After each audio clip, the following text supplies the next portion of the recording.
Hello, welcome to this corner again where we bring new insight and new consideration and reason together. I'm interested in um, unlocking people from the prison of ignorance so that we can have the freedom to be who we really want to be, to live a satisfied life, to live a fulfilled life, to live a contented life, so that our lives will represent not only the source desire or perspective, uh, but to live such a formidable life, to have a formidable life, so that you find you live one authentically, authentically when you have the freedom to be who you should be, and your decisions and your choices are aligning authentically. That's your true self, your true nature, your essence, and your being.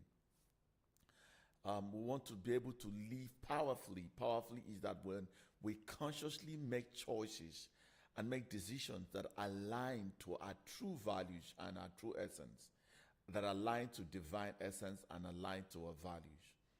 We want to be able to live meaningfully.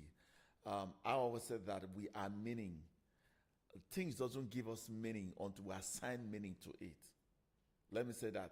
No external factor, no external happenstance or condition should give us meaning. But it is a meaning, because we are meaning, we bring meaning to life. Because we are essence, we are formless, and we are being. So as being, we cannot be forged by external things, but we create a reality by the meaning that we give it. That's what the meaning, living meaningfully. We want to live purposefully. Now, one of the things that I know that will help you live authentically is not to focus on what is being done to you or what you are getting or the achievement or attainment.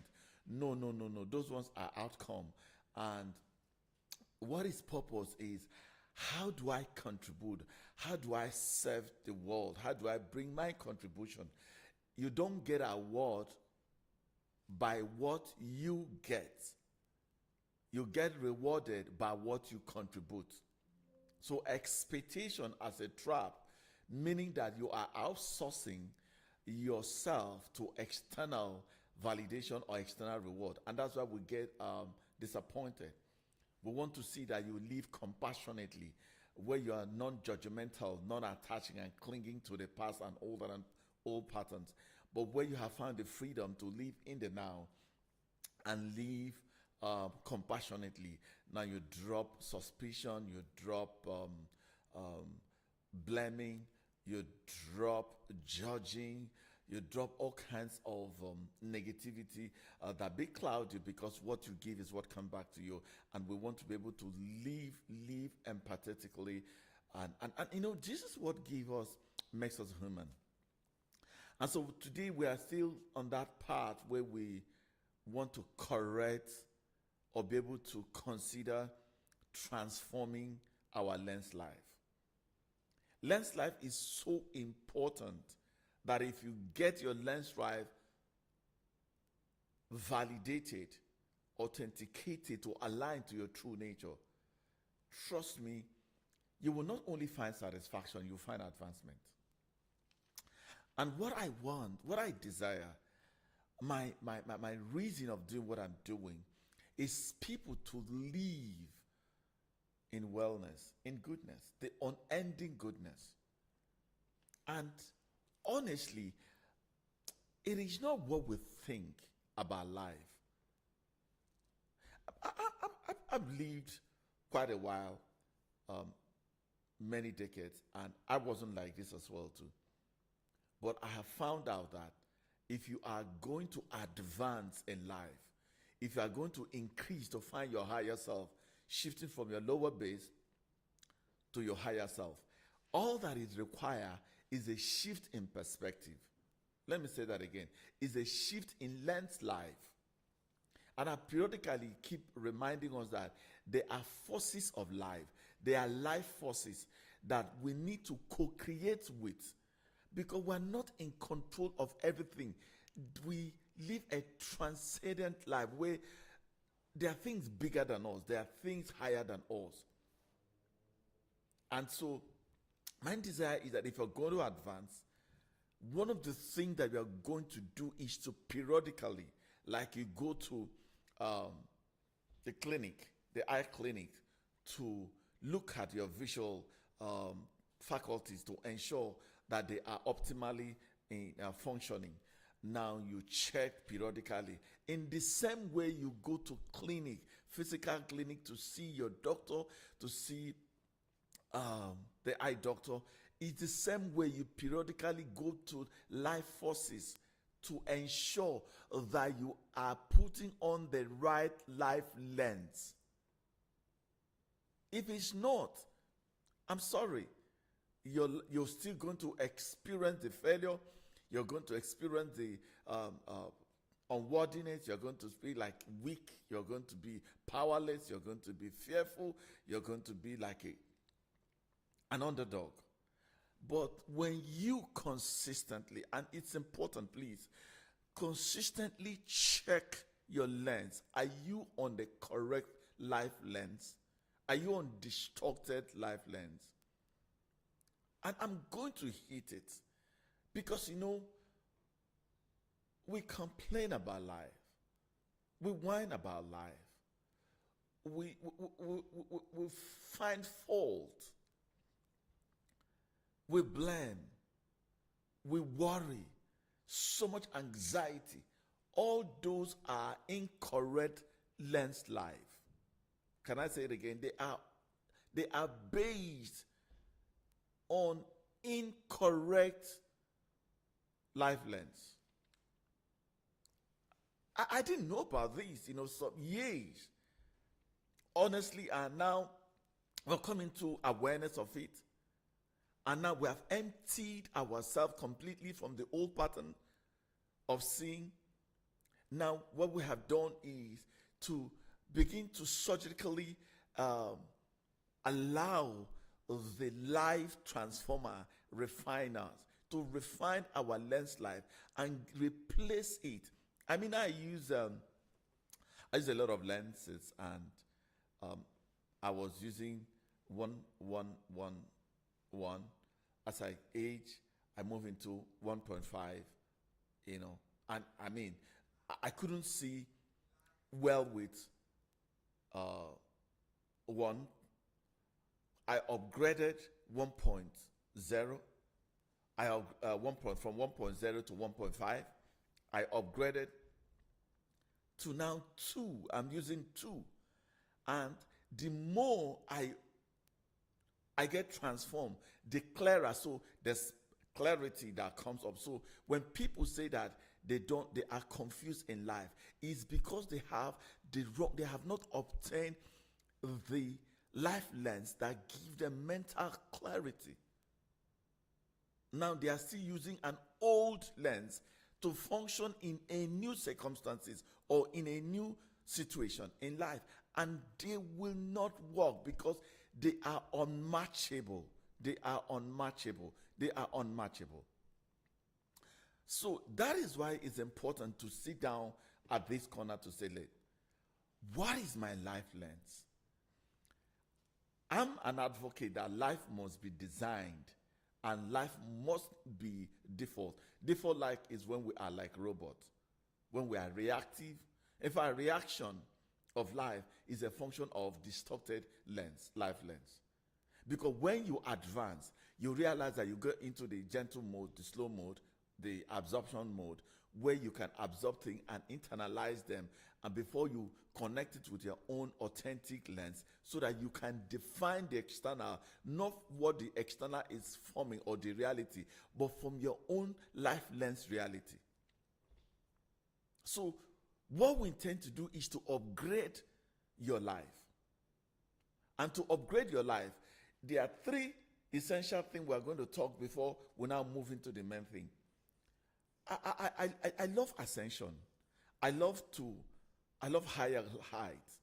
I love expansion. I love increase. I love betterment. I love upgrade. Now, how did I get in here? I got a lens that said, the day of a righteous man. Shine better and better. So I don't believe I have my better days were yesterday. No. It's in front. In fact, it starts from now. And honestly, I have a better understanding. I have a better insight. I have better knowledge base. I have better relational strategies. I have certain mental clarity. I have my solid faith being shaped on a daily basis. And when you read divine books, I come across instructions, orders, divine orders that reshape and empowered or re-engineered or reforge my lens and give me a different lens, so that as I'm shifting, and I'm also shifting, and when you have the correct lens, you begin to have a correct version of you. Your best version cannot emerge unless you have the right lens of you. And once you have the lens of you, it gives you your likes and your dislikes. It gives you complete ownership of your prejudices or biases, or what your attachment and your shortfall and all that. The other thing what it does, it shapes your belief system. Your belief is the courage of conviction, that consequential conviction that you put in, because your belief creates your reality, which is really that if you want to change the consequence of your life or the outcome of your life or the current situation, the only way it can be changed is by, first of all, a new lens of who you are and a new lens of your belief system. That new belief system will begin to give you an embodiment of relationship with your source, relationship with yourself, a relationship with others. Now, so when I begin to understand how I should reflect that I am the one who animates the imagery of my source. I don't know who your source is. For instance, my source is Lord Jesus Christ. It could be anybody, that you follow and all that. Now I have an understanding of his I am. So that I am shaped the belief of his reality. So he can get into a situation like a death situation. He's not connect to himself and said, I am resurrection and life. So you see, his understanding of who he is shape his belief system, because it is who you are in your I amness that will shape your belief, which now will shape your relationship with yourself. And he's always saying, whatever I see my father do, that's what I do. I am my father, we are one. Indicating I'm not losing my eyes to external. I'm focusing on my source. And my source influences me, which is myself. So I begin to enjoy the capacity, the capability, the awesomeness, the beauty, the generosity, the kindness, the mercy. And so the more I look at his attributes, the more I now begin to animate them, and as I experience them, and that's how I'm going to treat others. So if I see that I am kind, you see how we run? I believe I am kind. And what do kind people do? They are kind to kindness, other people. So now, first of all, I experience the overwhelming kindness, the empowering, the constructive kindness of God.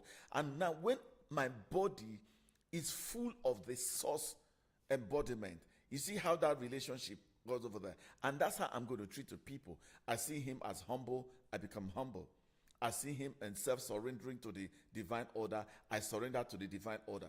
I see him love, that love is acceptance and generosity and liberality. And I become that. And when I become that, it becomes my nature. So I function from my nature. Now, when I see him in terms of compassionate, that means I'm non-judgmental, I'm forgiving, I'm letting go, I'm releasing the past and of releasing all the cages and all that. You see how now that's how to do it. So now the next thing is going to do is going to change my duty. Because people don't look at them from the place of my responsibility and my duty. And my less life will affect my duty. Because when I wake up in the morning, my less life correctly put on as who I am, my belief system, my relationship with myself and the others, it gives me that the only way I can find true meaning in life is my duty, my responsibility. So I always ask myself, what's my responsibility? What's my duty? And now that will influence, which is really embodiment of understanding my value system, my skills, the wisdom that I carry, the understanding, my innovative power, my creative power. So you see, once I understand my duty, what happened? I will talk about my finances. These are chronological order. People get it all wrapped up. If you don't know who you are, if you don't understand your belief system, if you don't understand your relationship with your source, with yourself, and with others, which is the richness of interconnectedness. And that richness of interconnectedness is what they call the vast resources that you have enhanced within yourself. And it's a result of the right lens. Now it affects your duty, which is your value system that you bring in, and which affect your finance. So many people's finances are inappropriate, are unsatisfactory, because you see, they have not the right lens of life. Now, once I have found my my finance, the other thing that is going to happen is, I'm going to see my health. And my health is in 4 dimensions. First of all, my physical health. My body must be in alignment to the personality, that my true self. It has to be my mental health, my emotional health, and my spiritual health. If you don't have the right lens, you see, this alignment and harmonization of these 4 faculties that you embodied will be distorted and now be short of its potencies and potentials and possibilities. So you see, your right lens will affect your health. First of all, it affects who you are. It will affect your belief system. It will affect your relationship, which is in 3 dimensions: your source, yourself, and the service to others, and which will now influences your duty, which is your responsibility. And your responsibility is a function, a measure, which is based on what we call divine law of equity. And divine law of equity has to do with your relationship, then which will impact on your finance. That's where money, cash are created. Then you don't talk about your health. So, and the health we say is in 4 dimensions: your health emotionally, your health mentally, your health spiritually, and your physical health, which eventually will take you to your community. Your community is where you belong. I mean, because your responsibility will not affect everybody. Because when you don't have the right lens, you begin to beat around. Where's my purpose? Where am I called? You see how it's important to understand the correct lens in life. And eventually, the last one, the correct lens, will give you what we call energy. People call it passion. Your interconnectedness between your physical realm and your divine realm is through the faculty of energy, which is the field of feelings. It is how you feel.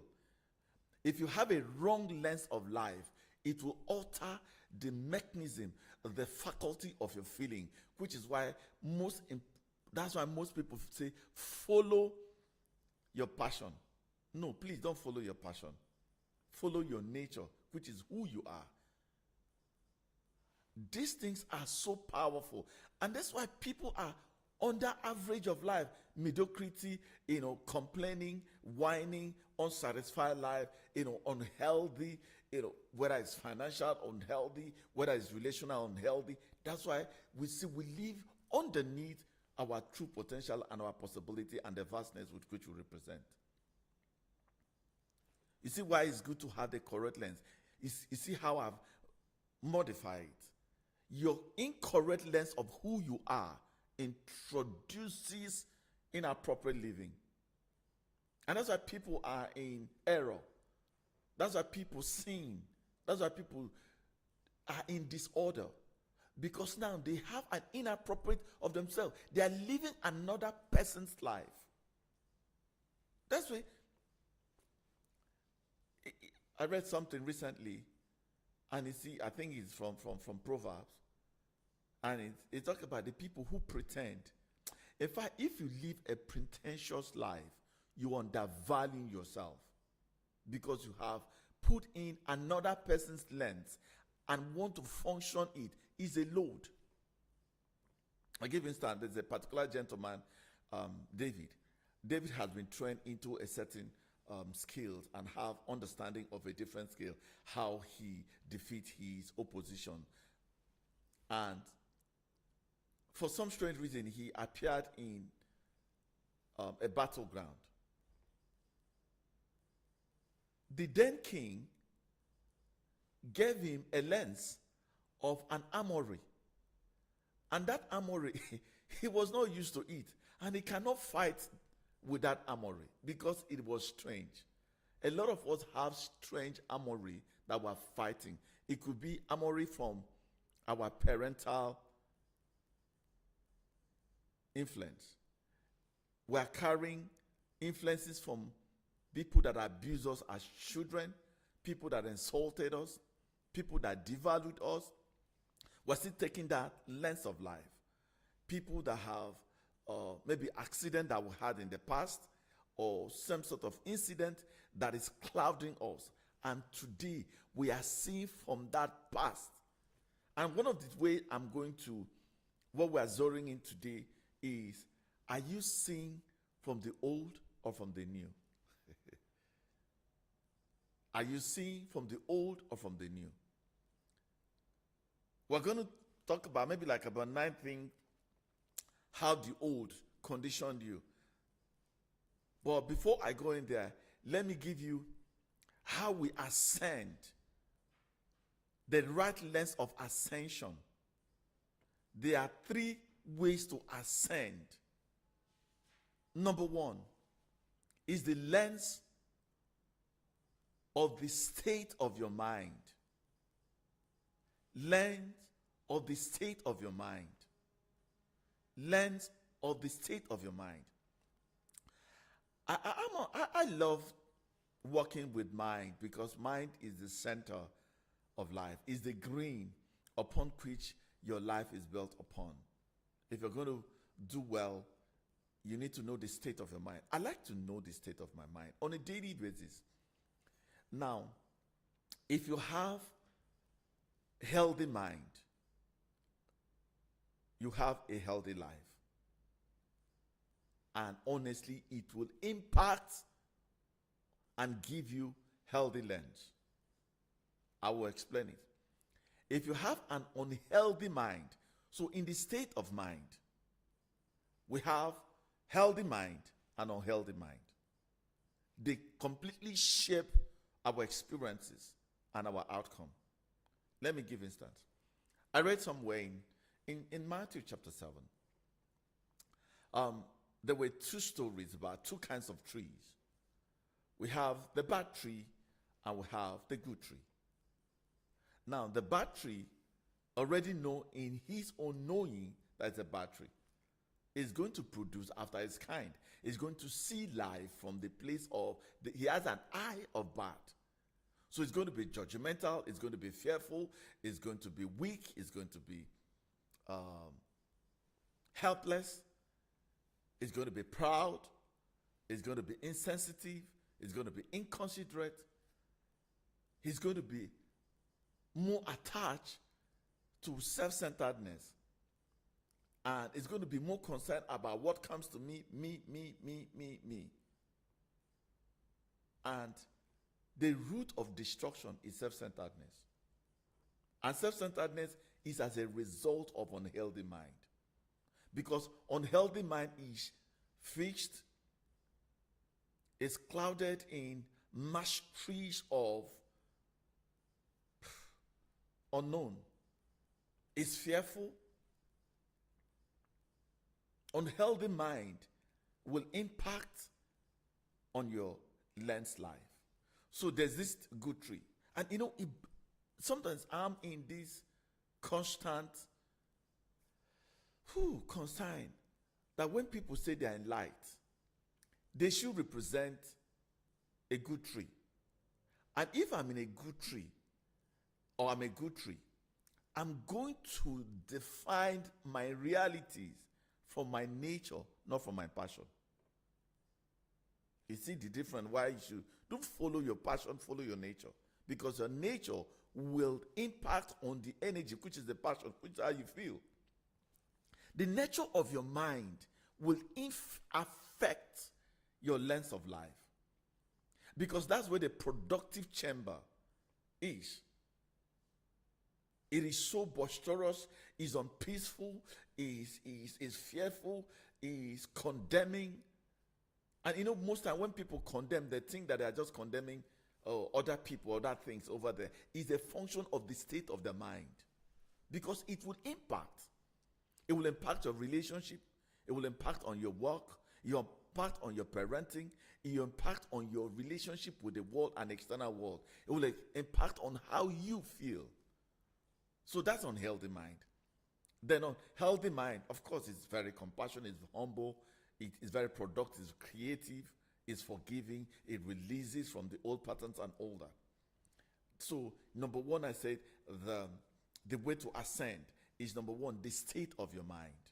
Very critical, that's number one. And in your mind state, we have a healthy mindset, mind form, or unhealthy. And on a daily basis, your choices and your decision that it was influenced by fear, by helplessness, by bitterness, by resentfulness, by unforgiveness are the roots. What is engineering it or forging it or influencing it is basically a very, very unhealthy mindset. And it will impact on your decision and your choice making. And most of us are not conscious of the state of our mind. I challenge you this day. I beg of you. I inspire and encourage you. The way you go back and check the condition of your heart physically, check the condition, the state of your mind. What are the predominant thoughts? What are the predominant imagination? What are the predominant belief system? What are the predominant emotional state that you are? Are you always having panic attack? Are you so fearful to take a decision? Are you always thinking that evil will come? What comes your mind first? Is it danger or is it peace? So this is how to test the state of your mind. So this moment I'm asking you, please check again.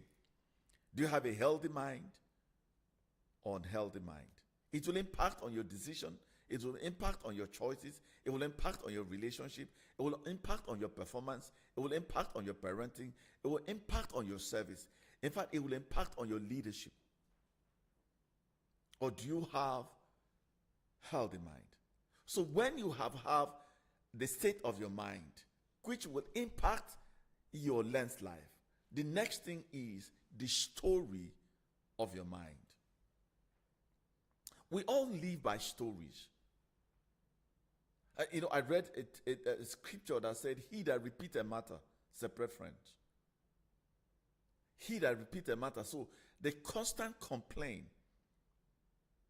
you are building a storyline, a narrative. And narrative are things that shape consistently how we see things. Let me give an instance. If you wake up and you feel that among all your friends, you are the only one that seems not to be progressing. Therefore, you have a faulty and unhealthy mind because you are competing, and competition is a sign of weakness. Comparing yourself with other people is a sign of weakness because you're losing the vibe of your potential and your individuality and your larger self. So you see, story, you need to take time. What are the predominant stories that consistently shape your reasoning, shape your validation? Every time the stories are always funded by past experience, conditioned by past experience, influenced by things of the past, or even some people are so futuristic that they don't live in the moment to enjoy the story of the now. So if you want to check how you take decision, what influences your choices, what impacts your relationship, how you impact when you go for interview and everything, check the storyline within your mind structure. You see how they are interrelated, are intertwined. And it's important systematically to prune and ask yourself a question. Do I have a healthy mind or unhealthy mind? How you know is the dominant thought, your imagination, your belief system. Of course, how it affects. You see how these things are going to affect the foundation that we have laid. Let me now go back again. So I've talked about the state of the mind. I've talked about the story of the mind. And now I'm going to talk about the sensitivity. Your sensitivity. Your sensitivity is something that we don't talk about. Sensitivity is what increases your intensity. Is what connects you to move. Sensitivity is the feelings. It is the intuition. It is the guidance. It is the ultimate compasses, life compasses. In fact, it is the energizer. It is what energizes you into action. It is what energizes your performance. So it starts from the state of the mind, which is the condition of the mind. Now advance to the story of the mind. It is the story of the mind that creates sensation. Sensitivity is such a tool that they don't teach us so often. But that is the enabler. It is the compass. It is the enforcer. It is something that if you activate, because now that sensor is like you have a sensor planted in your heart. Maybe for instance, like you have fire sensors. Have you noticed that when there's any smoke, the smoke detector are installed with sensors that will send. That sensors will just activate your performance, your action, your expression. And it is sensitivity. In leadership, most leaders are not sensitive. I'm going to drop the last one. And so now the state of your mind, the story of your mind, the sensitivity of your mind, and how sensible you are will affect the last one, the strategy of life. The strategy of life. The strategy of life. So you see, if the state of your mind is unhealthy, it's going to impact the storyline.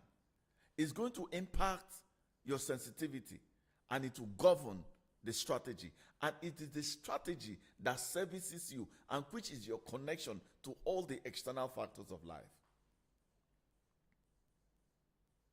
So it's important we take cognizance and become mindful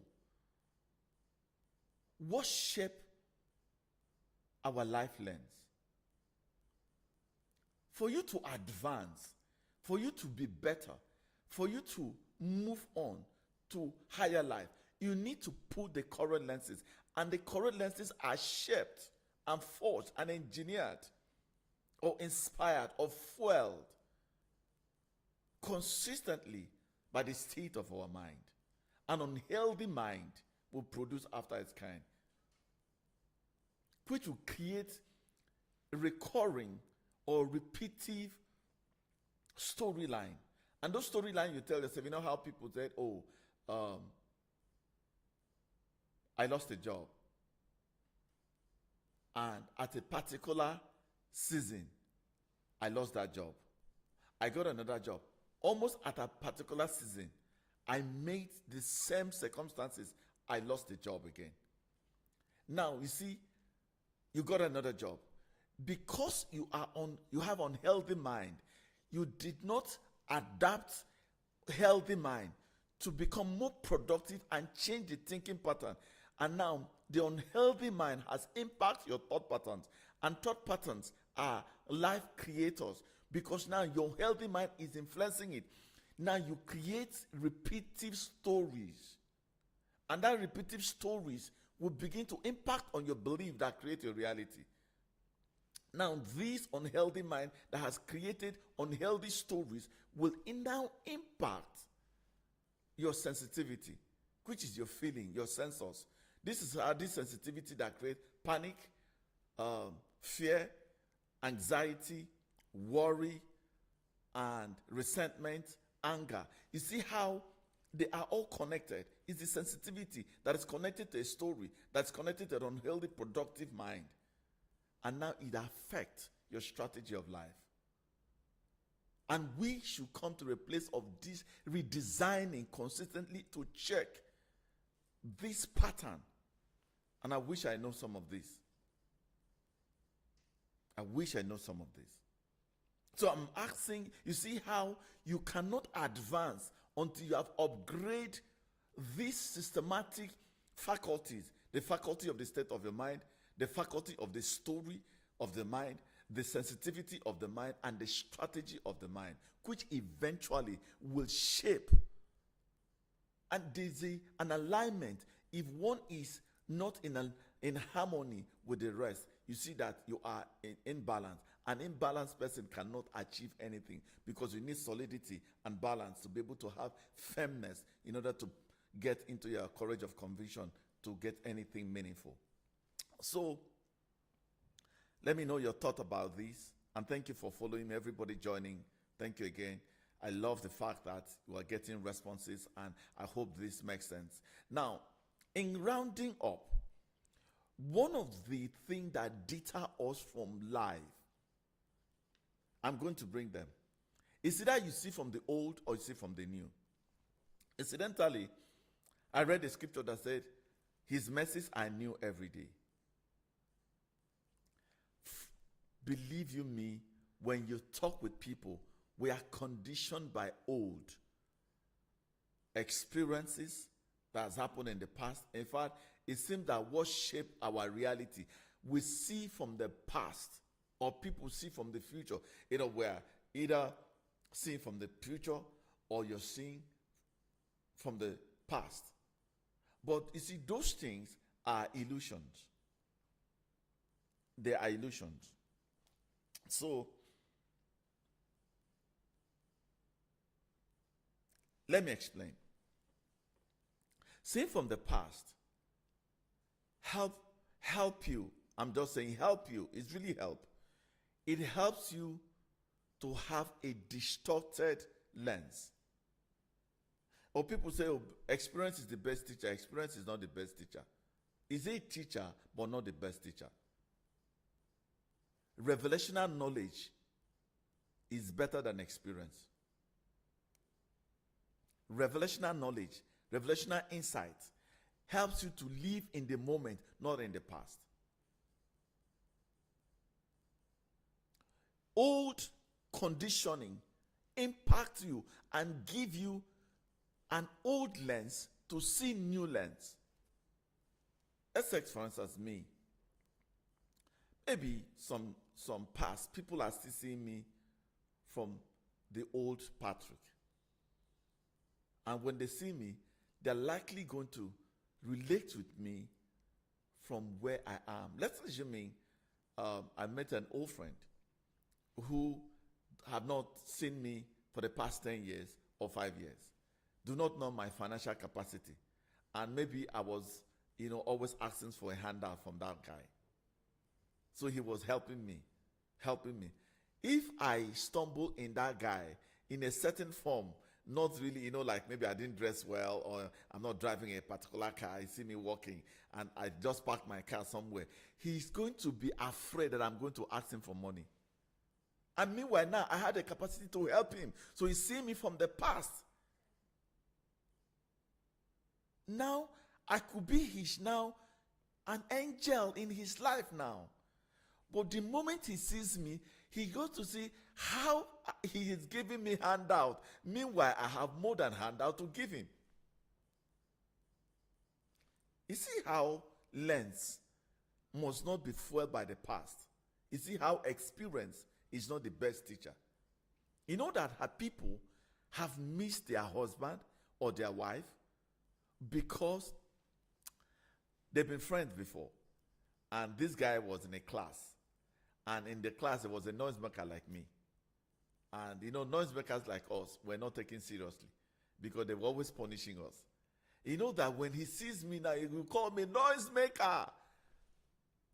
And may think that there's nothing worthy that can come out of me because he's seen me from his former classmates and the attribute of that now. Sorry, ma, sorry, sir. No, that's why you see, we live in a place of the newness. It's difficult to live in the now. It's difficult to live in the newness of heart because you must consciously purge, release from the chamber of the old, because the old is a trap to the new. Don't wake up every day and put on the old lens. Oh, my office, they don't pay on time. You don't know whether your boss have received a new revelation. So your mind's form, your belief system is you are seeing your boss from the old ideology. Meanwhile, this man has been reformed, transformed. And that's why there's what they call the transformed mind or the untransformed mind.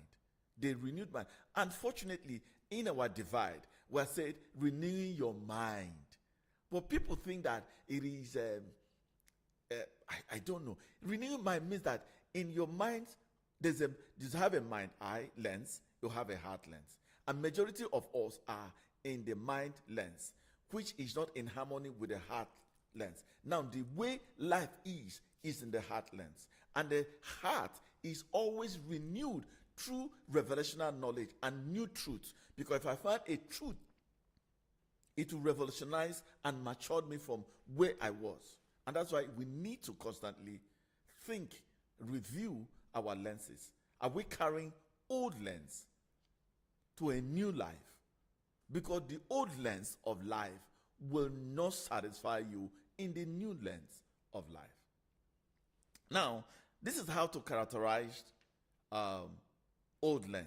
Let me give you a few things that. Have you seen somebody who is very dramatic before? And they have what they call the sub-stories. Sub-stories are sub means teary. Every time you see them, they are crying. One woe. They are crying. If you're telling them about their rent is due, the next thing they are crying, their tire is bad. The next thing they are trying, they are looking for money, school fees. The next thing they are trying, they are carrying, how their mother died. Every time you see them consistently, there is a sobbing story, dramatic. And now the hook about is, and which is really what they are sending into the universal hub, which come back to them because we call about the law of mirror and the law of correspondence, is a function of the inner state of mind. You see where the inner state of mind comes in, which is now the story that you tell yourself, which now brings you become more sensitive to the negativity, to the downtrodden, to the sub-story, than you are sensitive that there can be newness in your life. So they consistently see themselves from that sorry state and that sobbing state. Have you noticed those people who are always crying? They're crying they lost a job. They're crying they lost a baby. They're crying this won't happen. And it is a continuous thing. He that repeat a matter separate friends. They separate themselves from the new possibilities. Imagine new possibilities, because they continue to see life from the old sobbing drama. I mean, I've been in difficult moments. I'm one of those. Honestly, I don't think there are challenges that I have not found a rebate. I mean, I've gone through life experiences. I've gone through homelessness. I've gone through, divorces. I've got those things. Each time to talk about some of these things so that, we are more practical around it and all that. I've always found myself, I've gone through rejection in life. I've gone through hard moments in my life. But honestly, they are never stories. I have a new imagined stories because my mind is healthy, is productive. So experience, in fact, let me tell you, what people don't understand, your reformation is through pain and darkness. Your true life will not emerge until you encounter darkness. It is the darkness that gives life force, the room to reforge you. And so most times, the thing that you are seeing, that you are judging bad, is because you have an unhealthy mind that influences the lens of your life. So to change the sobbing story drama, please look at yourself and say, I'm better than this. I wake up every morning and say, I'm better than yesterday. I see myself better in my finance, in my psychological state, in my physical state, in my mental state, in my emotional state. I see, because it was powered by new possibilities and new stories. There's another one, what we call the self-sabotage. The lens of self-sabotage. The lens of self-sabotage is on a constant day, because people are so warm in their heart. Warm. They are like a worm, which is so incapacitated. And you know what we call self-prophecy. I don't know whether they will admit me. I don't even know whether I will get the job. I don't know whether I will be healed. You will be healed. In fact, you're a healer. You will get another job. You will get another relationship. There were people who had the self-breakfast. And because there's a story that they have compounded on their unhealthy mind, now it affected their lens, how they see themselves. Come out of it, brother and sister, my friend. Self-sabotage is a lens. It is not impacted by anybody. You are the one who has adopted it and acquired it. And you have put it in as one of your visual aid. Another visual aid is what they call the blaming lens. Have you seen people who blame everything? Blame from your parents, blame from your friend, blame from everybody. When you speak and stay with them few minutes, 10 out of 20 words, they are blaming external world. They have put on the lens of blame.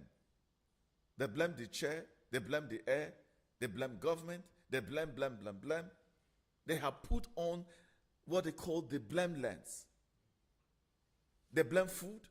Have you tell them get into restaurants, they are unappreciative. They blame the tailor, they blame the cat. Everything is blame.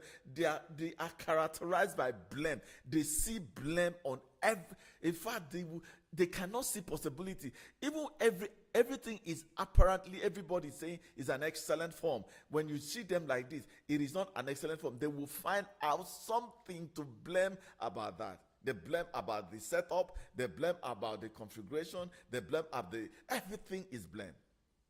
They have acquired the blame lens. It's acquired. You acquired it. You're not like this. It wasn't like this. And it's time to pause and say, this lens, it's time to upgrade it. I change it to an appreciative lens. The next one is the victimhood lens. Victimhood lens. Victimhood is when people get you angry and you get angry. You're a victim. Victim is when you lose something and you said, oh, I know that my life will never be the same again. That's victimhood. Who told you that? You are powerful. You are limitless. You are vast. You are bigger. You are higher. You are nobler. You are first class. You are first rate. You have been equipped with all the possibility. In fact, the arsenal in your heart is so powerful that you can push your opposition because you're equipped. Oh my God. We quote something that no weapon fashioned against me shall prosper. Hey. All things are possible to them that believe. So how did you acquire this lens of victimhood? They don't like me.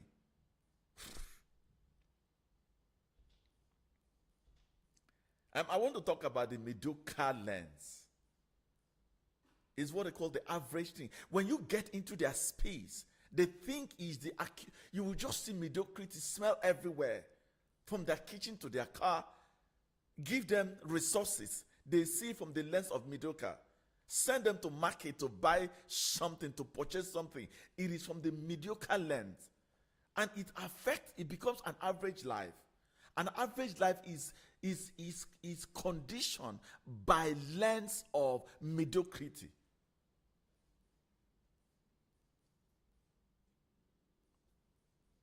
Let me end by this, even though I have so many to talk about. The conflict lens. And that's what brings about suspicion. You see, every man, every woman that has conflict within, it is a function of the lens that you are put. Now, what is happening is that you suspect everybody. Have you seen people who cannot trust anybody? It is not the people that are not trustworthy. You are not trustworthy because you have acquired, unknowing, unconscious to you, that you have now acquired a conflict lens. And if they get into organization, they come with conflict. If they get home, they come. That's why their brothers, some of your brothers, they are always quarreling. Why are they quarreling? They have a lens of conflict. There's a lens of conflict that they put with which they see everything. You can't hold their change.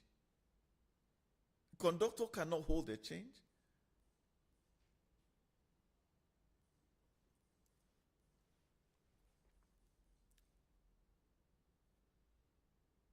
Conflict.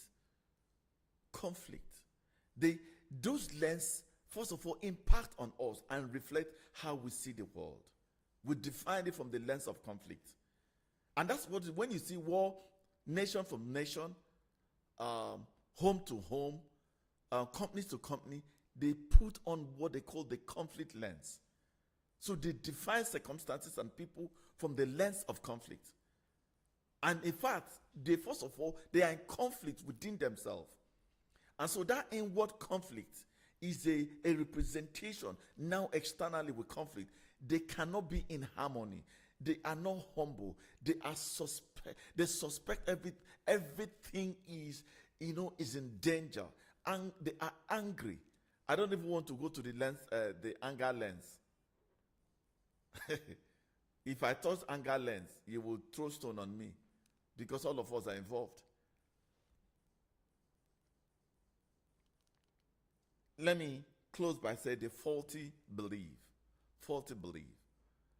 Faulty belief is a lens. And how you know faulty belief? Your life is almost at the age of faulty decisions and choices. Every time if you regret too much in life, go and check. The lens of faulty belief is what you have acquired. And that's what you're putting on because it's affecting your choice and decision. It's affecting everything around you. Faulty belief system is what is keeping this world the way we are. the conflict we have everywhere, the oppression you have in leadership, the accusation and attainment that we see affront of, because people don't even understand that accusation is not a sign of success. It's not a sign of success. I'm done with this, and I'm praying that I have made some sense with you. It's good to upgrade your lens. I've talked so well. You can go back to this video. Please share it among your friends. It will be a revelation. It will be what they call a spark of transformation, of upgrade of life. It will be a spark of maturity. It will be a spark of peace. It will be a spark of solidity. It will be a spark of mental clarity. It will be a source of a strong belief system. A bigger you, a larger you, a better you, so that you can function optimally and function in possibility and connect to the infinite intelligence, so that you are led by the superior guidance of the Holy Spirit that will help you to see rightly. And that's why I say, looking unto Jesus, the author and the finisher of our faith. I thank you so much. I hope to see you next time. Please, we're still on our season of how to manage endings. The aftermath is something that you need to follow us on radio. And please share, comment, and invite people for this 1 hour. It's been explosive, it's been transformative, it's been empowering and inspiring, it's been challenging. And you know what? It's been also painful, because the only way you can transform your life is acquiring painful experiences. That will be a catalyst that will transform you and melt you. You become soft, you become slow, and you surrender to divine order. Thank you so much. I love you all. Keep challenging the status quo. Keep redefining standard, and we'll invite you into higher goodness. Bless you.